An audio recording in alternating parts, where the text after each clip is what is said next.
오늘은 교회의 존재의 목적 세 번째 시간입니다. 우리가 하나됨에 대해서 그리고 복음 전도에 대해서 나눴고 오늘은 말씀을 배우는 것에 대해서 교육에 대해서 함께 나누고자 합니다.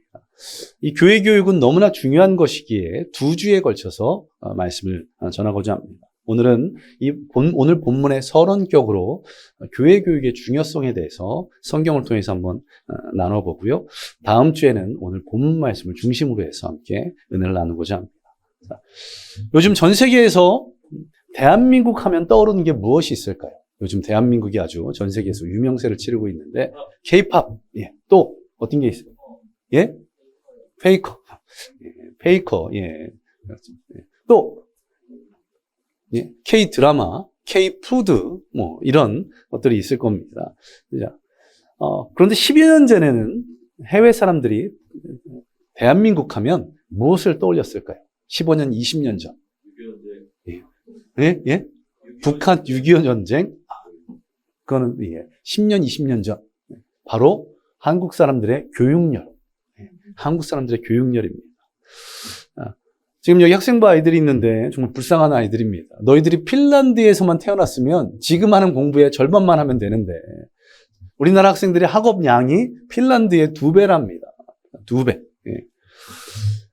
제가 몇 번 말씀드렸던 걸로 기억하는데요. 서울에서 사역할 때 초등학교 1학년 아이가 학원 다니라 잠이 부족하다고 할 정도였습니다. 몇 해 전에 영국 남자라는 유명한 유튜버가 있죠. 그 사람이 영어 수능 평가 시험 문제지를 영국에 있는 영어 교사들, 그러니까 그들로 말하면 국어 교사겠죠. 영국에 있는 영어 교사들한테 한국의 고3들이 푸는 수능 문제지를 주었습니다.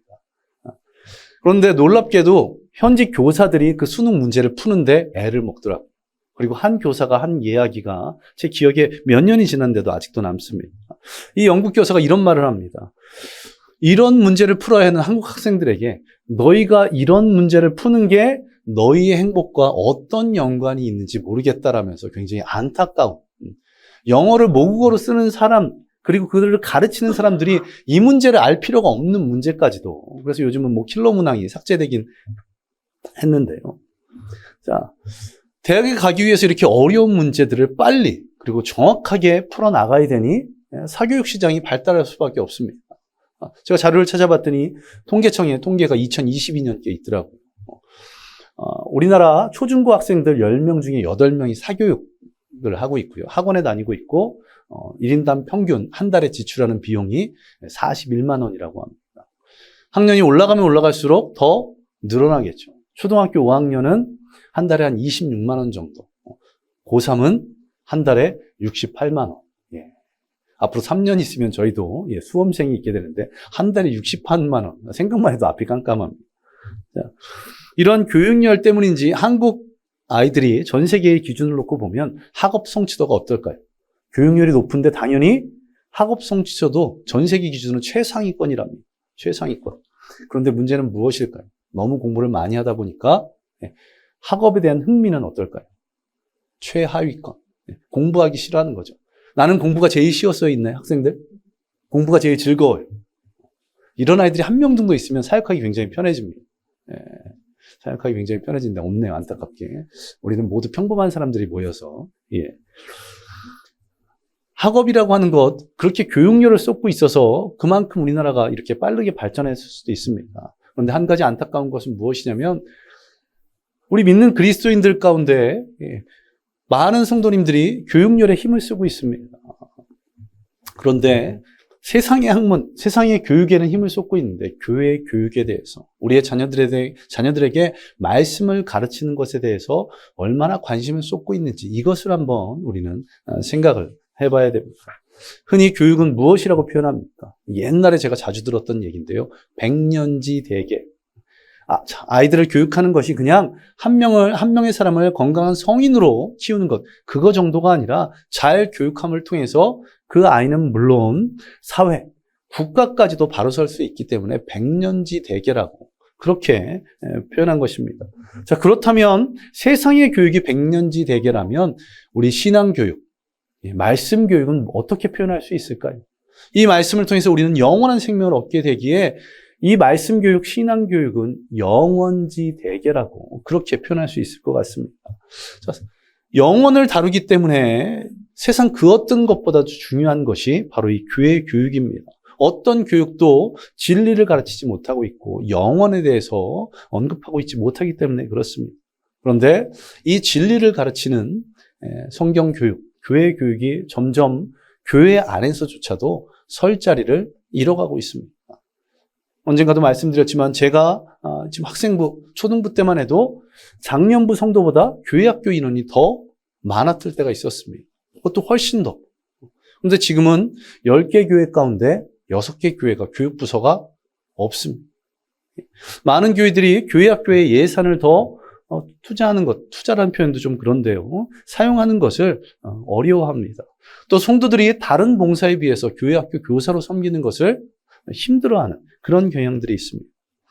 그런데 우리가 교회들을 살펴보면 건강하게 성장하는 교회, 건강하게 성장하는 교회가 교회 교육에 더 많은 것들을 헌신하고 섬기고 있는 것을 보게 됩니다.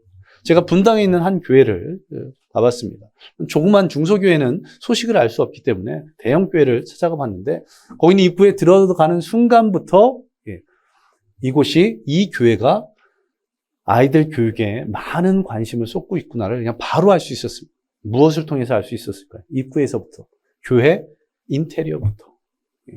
바로 저것이 초등부 아이들이 말씀을 배우는 공간이 있구나 바로 이렇게 볼 수 있도록 그 정도로 관심을 쏟던 그런 모습을 보았습니다. 똑같은 길 문이 아니라 문하고 통로 자체가 전혀 다르더라고요. 물론 교회의 재정들 또 성도님들이 섬기는 것이 무한한 것이 아니기 때문에 지혜롭게 활용해야 되는 것은 맞습니다. 그러나 교회에 여러 가지 사역들이 있는데 그 여러 가지 사역들 가운데 우리가 말씀을 배우는 것, 우리 다음 세대들을 키워가는 것이 뒤로 밀리는 것이 아닌 가장 우선순위가 되기를 소망합니다. 적어도 우리 교회에서만큼은 그런 일들이 있기를 간절히 소망합니다. 자, 이제 성경 말씀 가운데 교회 교육에 대해서 함께 은혜를 좀 찾아보고자 하는데요.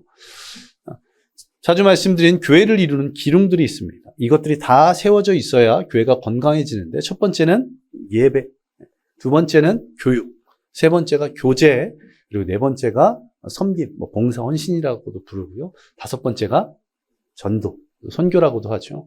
자, 이것들이 다 잘 이루어져야 건강한 교회인데 성경을 보면 예배에 대한 부분, 교제에 대한 부분, 그리고 섬김에 대한 부분, 전도와 선교에 대한 부분들은 많은 부분에서 기록되어 있는데 이 교육에 대한 부분은 생각보다 많이 언급되어 있지 않습니다. 자, 신명기에, 에베소서에, 그리고 골로새서에 보면 자녀 교육에 대한 부분들은 나와 있습니다. 또 무서운 잠언 말씀을 보면 여러분들 조금 언짢으실 때 자녀들 때문에 조금 언짢으실 때 이 잠언 말씀을 통해서 아이들을 한번 살짝 겁을 주시기 바랍니다. 아이들을 훈육하지 않으면 안 된다고 하면서 어떻게 말씀하고 있습니까? 채찍으로 때려도 죽지 아니하리. 성경 말씀이 이렇게 기록되어 있습니다. 예. 우리가 사용하고 있는 성경 개역 개정판 이 성경을 보면 교육이라는 이 표현 성경에 단 4군데밖에 있지 않습니다. 열왕기하의 10장에 2번, 잠언 10장에 1번, 그리고 디모데후서 3장 16절에 1번 이렇게 단 4번밖에 기록되어 있지 않은데 자, 교육이라는 부분이 이렇게 적게 기록되어 있다면 별로 중요하지 않은 것 아닌가요? 이렇게 생각할 수 있는데 결코 그렇지 않습니다. 교육이라고 직접적으로 성경에 표현되어 있지 않아서 그렇지 여러 곳에서 간접적으로 이 교육에 대한 부분들을 언급하고 있는데요. 대표적인 것이 구약에서는 신의 산에서 이스라엘 백성들이 율법하고 십계명에 대해서 가르침을 받은 것, 그리고 신명기 6장의 쉐마 교육, 그리고 신약으로 넘어오면 예수님의 제자들을 가르치신 교육에 대한 그런 부분들이 기록되어 있습니다. 먼저 출애굽기를 보시면 신의 산에서 율법과 십계명을 가르쳤던 그런 내용들이 있습니다. 물론 성경을 아무리 읽어봐도 율법과 십계명을 가르쳤다는 그런 구절은 있지 않습니다. 직접적으로 표현하지 않고는 있지만 성경 내용을 전체적으로 보면 충분히 유추해서 추론할 수 있는 그런 내용들인데요. 자, 이스라엘 백성들이 이 시내산에서 굉장히 오랜 시간이 있었습니다. 신명기 1장 6절을 보면 우리 하나님 여호와께서 호렙산에서 우리에게 말씀하여 이르시기를 너희가 이 산에 거주한 지 오래니 이 산에 머물러 있는 지 아주 오래되었다고 그렇게 말씀하고 있습니다. 자, 이스라엘 백성들이 애굽에서 나와서 시내산까지 가는데 3개월 정도밖에 걸리지 않았습니다. 그런데 이 시내산에서 근 1년, 정확하게는 11개월 동안 계속 머물러 있었습니다. 이스라엘 백성들은 어떻게 움직였을까요? 알고 계시는 분들이 있으시겠지만 이스라엘 백성들은 낮에는 구름 기둥으로, 밤에는 불 기둥으로 하나님께서 지켜주셨는데 이 불 기둥, 구름 기둥이 움직이면 같이 따라서 움직였고 그냥 머물러 있으면 계속 거기에 머물러 있었는데 이 시내산에서 근 1년 동안 계속 머물러 있었습니다. 자, 왜 이렇게 오랜 시간 동안 지체했을까요? 일부 신학자들은 이 시내산에서 이스라엘 백성들이 범죄한 것이 있죠. 모세가 십계명을 받기 위해서, 율법을 받기 위해서 올라갔을 때 계속 내려오지 않자 금으로 송아지를 만들어서 우상을 섬겼습니다.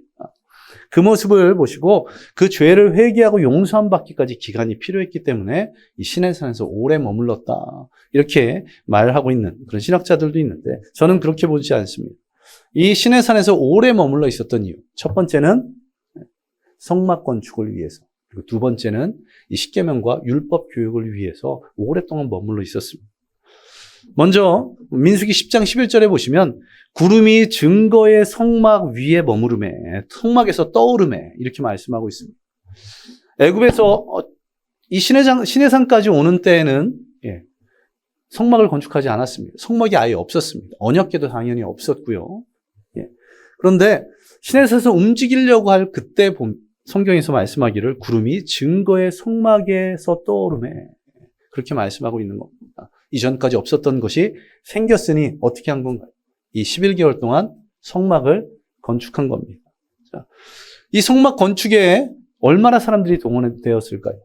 성경에 구체적으로 기록되어 있지 않지만 지금 이스라엘 백성들은 수백만입니다. 민수기에 보면 그 성인 남자만 세웠는데 60만 명이 넘습니다. 60만 명 전원이 이 성막 건축에 동원되었을까? 그렇지 않습니다. 성막의 크기는 가로는 100규빗, 세로는 50규빗입니다. 미터로 환산하면 대충 가로 50m, 세로 25m. 작지는 않지만 수십 명이서도 충분히 만들 수 있는, 많이 있어야 100명, 200명 정도면 충분한 그런 크기입니다. 성경에도 보면 출애굽기 36장에 부살렐과 오홀리압을 중심으로 이 성막 건축을 했다고 말씀하고 있는데 그때 하나님께서 이 성막을 만들 수 있는 은사를 부어주셨다고 성경은 기록하고 있습니다. 성막 건축을 위해서 특별히 능력을 부여받은 소수의 사람들이 성막을 건축했고 나머지는 무엇을 했을까요? 그냥 앉아서 먹고 논 것이 아니라 바로 이 율법 교육, 십계명 교육을 받았던 겁니다. 하나님께서 모세를 통해서 십계명과 율법을 주셨습니다. 그런데 이 십계명과 율법을 모세만 가지고 있고 모세, 아론, 훌, 여호수아 이런 가까운 사람들만 알고 있다면 하나님께서 주신 의미가 전혀 없는 겁니다. 우리 시편 99편 7절을 한번 자막을 보면서 함께 한 목소리로 읽겠습니다. 시작. 여호와께서 구름 기둥 가운데서 그들은 그들에게 주신 증거와 율례를 지켰도다. 아멘. 자, 그들이 누굽니까? 이스라엘 백성들입니다. 하나님께서 구름 기둥 가운데서 말씀하셨는데 그들에게 주신 증거와 율례를 지켰다고 말씀합니다. 자, 하나님이 주신 증거와 율례를 지키기 위해서는 증거와 율례가 무엇인지를 알아야 했습니다. 하나님께서 주신 증거 그리고 율례가 무엇인지 알지 못하면서 그것을 어떻게 지키겠습니까? 바로 이 증거와 율례가 바로 십계명과 율법인데 인쇄기 기술이 전혀 없었던 3,400년 전입니다. 교육할 시설조차 없었던 곳입니다. 허허벌판에서 십계명과 율법을 가르치는 것 정말 쉽지 않았겠죠. 그래서 아주 오랜 시간 11개월이라는 그런 긴 시간이 걸렸던 겁니다. 성경을 교육했다는 율법을 가르쳤다는 직접적인 그런 내용은 없지만 이런 구절을 통해 유추해보면 충분히 있을 수 있는 그런 내용이죠. 또 한 가지 구약 성경에서 찾아볼 수 있는 교육에 대한 성경 교육에 대한 것은 신명기 6장입니다. 신명기 6장 4절부터 9절이 아주 그 유명한 쉐마라는 그런 이름을 갖고 있는 구절인데요. 자, 이스라엘 백성들, 특별히 유대인들에게 아주 중요한 구절입니다.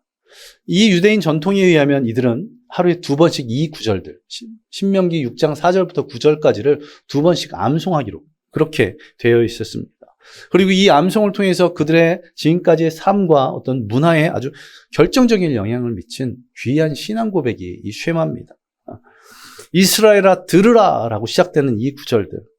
이 구절들을 유대인들은 남자아이가 태어나면 그 어떤 말보다 이 구절을 먼저 가르쳤답니다.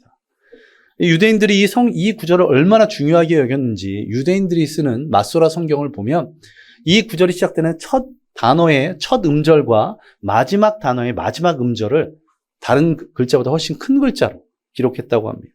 그만큼 중요하기 때문에. 그리고 이 두 음절을 합치면 하나의 단어가 되는데요. 그 단어가 바로 에드라는 단어인데 그 의미가 바로 증인이라는 의미입니다.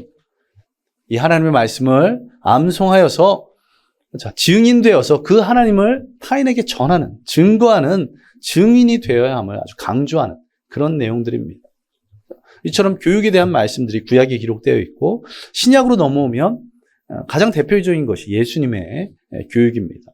예수님께서 공생의 기간 동안 하신 사역에 대해서 세 가지로 크게 분류하는데 마태복음 9장 35절에 말씀하고 있습니다. 자막을 보면서 또 한번 읽어보겠습니다. 시작. 예수께서 모든 도시와 마을에 두루 다니사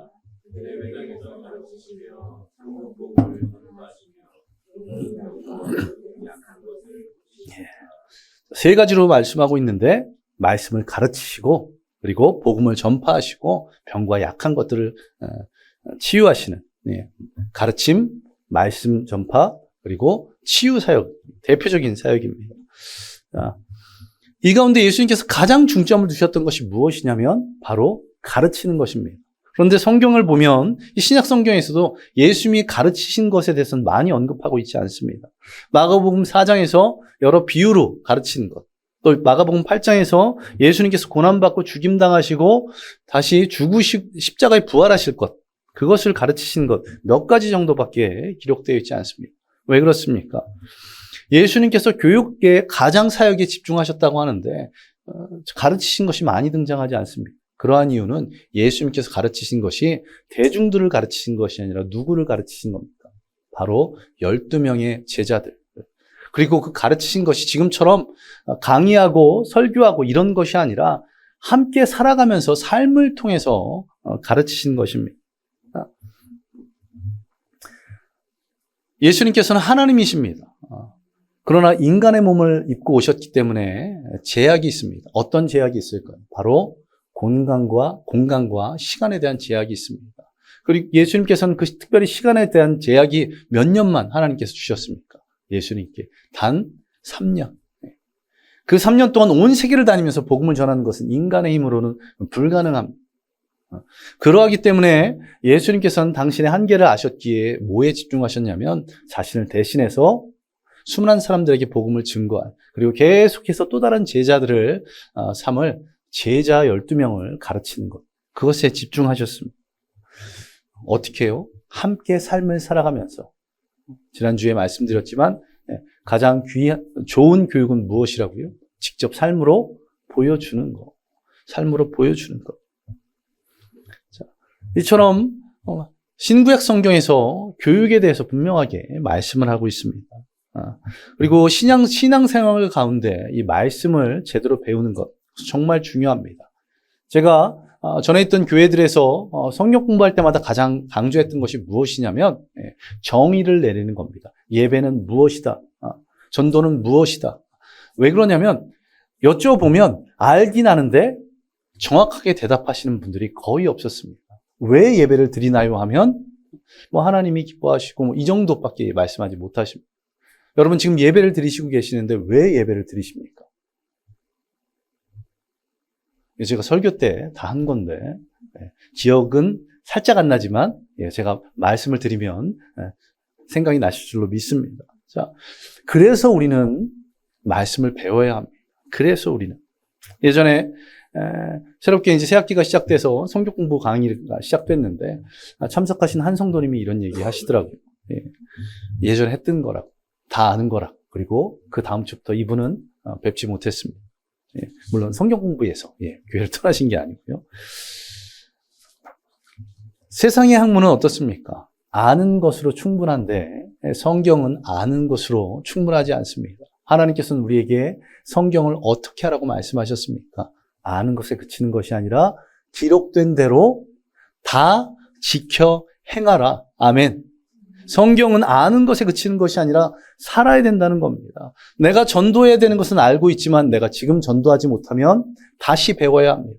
내가 영과 진리로 예배 드려야 되는 것은 알고 있는데 지금 이 자리에서 영과 진리로 예배 드리고 있지 못하다면 그 부분에 대해서 다시 배워야 됩니다.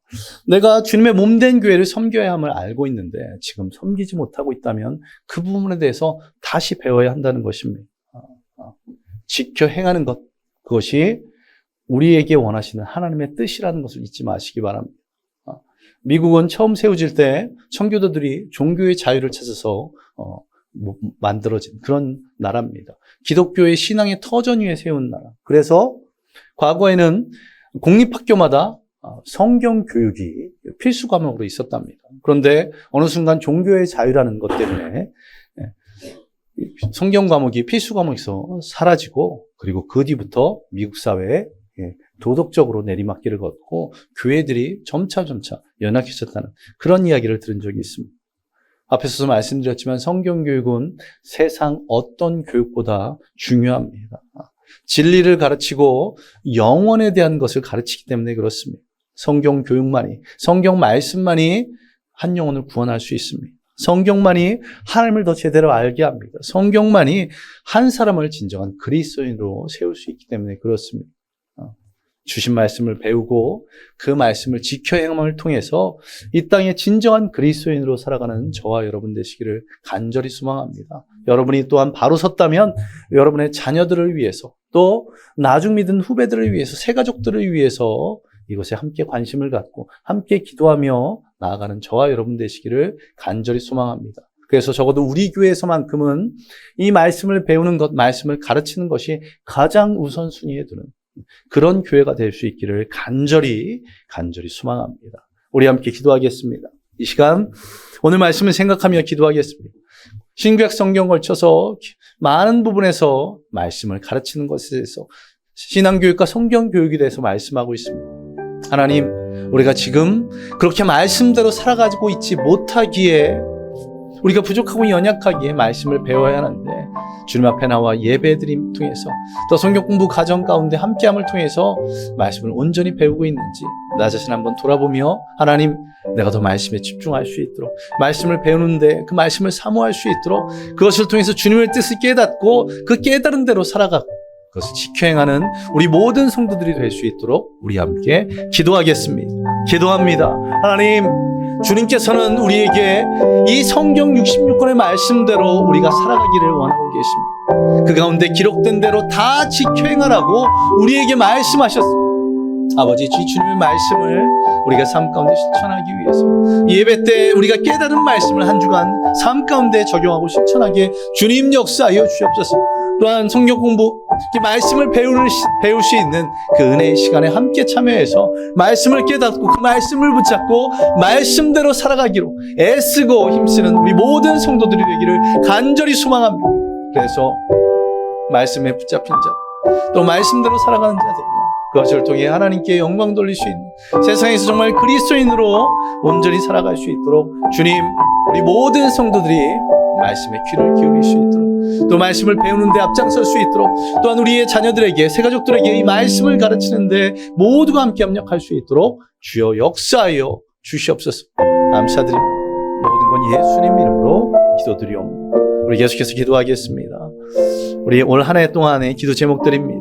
우리 교회 예배에 쳐서 우리 모든 성들이 한 마음이 될 수 있도록 주님께서 응답하여 달라고, 또한 우리 모든 성도들이 한 영혼을 품고 담대하게 그들에게 복음을 증거할 수 있게 해달라고, 또 우리의 다음 세대들을 믿음의 세대로 세워갈 수 있도록, 특별히 우리의 다음 세대들 가운데 또 우리가 전도 대상자들 가운데 가난한 성도들이 있을 수 있습니다. 신앙은 있는데 교회에 출석하지 않는 그들을 주님께로 인도할 수 있도록 주님 인도해달라고, 또 주님을 전혀 알지 못하는 그런 영혼들에게도 담대하게 복음을 증거하여서 그 친구들을 또 이웃들을 주님께로 인도할 수 있도록 우리 함께 올 한 해의 기도 제목을 놓고 기도하겠습니다. 기도합니다. 아버지 하나님 감사드립니다. 오늘 주님 앞에 나와 예배드린 가운데 우리 올 한 해의 기도 제목을 놓고 기도합니다. 우리 교회 예배 처소를 위해서 기도하오니 주님 들으시고 응답하여 주시옵소서.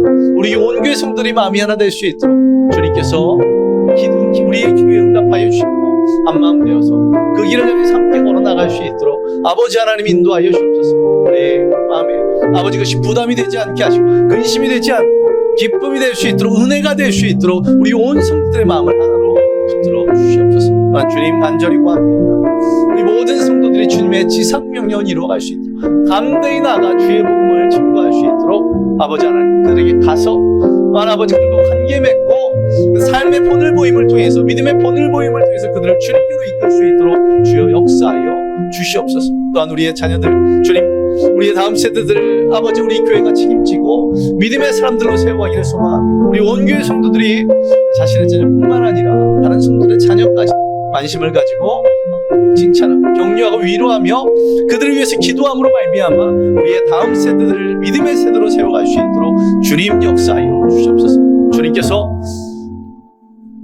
우리의 오늘 안의 기도 제목 들으시고 응답하여 주셔서 예배 초소를 성하는데 또한 우리가 복음을 증거하는데 우리 다음 세대를 믿음의 세대로 세우는데 온 교회가 함께할 수 있도록 주님 역사하여 주실 줄 믿음 모든 것 예수님 이름으로 기도드리옵나이다. 아멘. 아버지 하나님 감사드립니다. 오늘도 주님께서 우리에게 귀한 은혜를 부어주셔서 예배 가운데 주님 만나고 또 주님의 뜻을 깨닫고 우리가 이 한 주간 동안 이 주님의 뜻대로 살아가기로 작정합니다. 주님이 주시는 그 진리의 말씀 붙잡고 그 말씀대로 살아갈 수 있도록 인도하여 주시옵소서. 우리가 아는 것에서 그치지 않고 지켜 행할 수 있도록 모르는 말씀을 배울 수 있는 그런 귀한 믿음 주시고 그 말씀의 배움의 자리에 나아가 그 말씀을 깨닫게 주님이 함께 하시고 역사하여 주시옵소서. 우리 교회가 우리 다음 세대를 말씀으로 가르치는 것, 또 새 가족들 그들을 말씀으로 가르치는 것에 힘쓰는 교회 되게 하시고 그것을 통해 말씀으로 무장되어 말씀대로 살아가는 모든 성도들을 통해서 이 땅을 변화시켜 나갈 수 있게 주님 역사하여 주시옵소서. 또 올 한 해 동안 계속 기도하는 기도의 제목들이 있습니다. 주님 하늘에서 듣고 우리에게 응답하여 주셔서 우리 온 교회 성도들이 한 마음이 되어서 교회 예배 처소를 준비하는 것, 또 복음을 전하는 것, 우리 다음 세대를 세워가는 것에 함께 협력할 수 있도록 주여 역사하여 주시옵소서. 또한 준비한 예물 하나님께 드립니다. 그 드려진 손길마다 축복하여 주시고 주님께서 주시는 그 귀한 은혜로 예물 드렸사옵니다. 하나님 나라를 위해서 또 주님의 몸된 교회를 위해서 귀하게 쓰임받을 수 있도록 주여 역사하여 주시옵소서. 주님께 감사드리며 이 모든 것 예수님 이름으로 기도드리옵나이다. 아멘. 이제는 우리 주 예수 그리스도의 은혜와 무한하신 하나님의 사랑하심과 성령님의 함께하심과 충만케 하심이 오늘 그 말씀을 지켜 행하기로 작정한 모든 성도들 머리 위에 임하기를 예수 그리스도의 이름으로 간절히 축원하옵나이다. 아멘.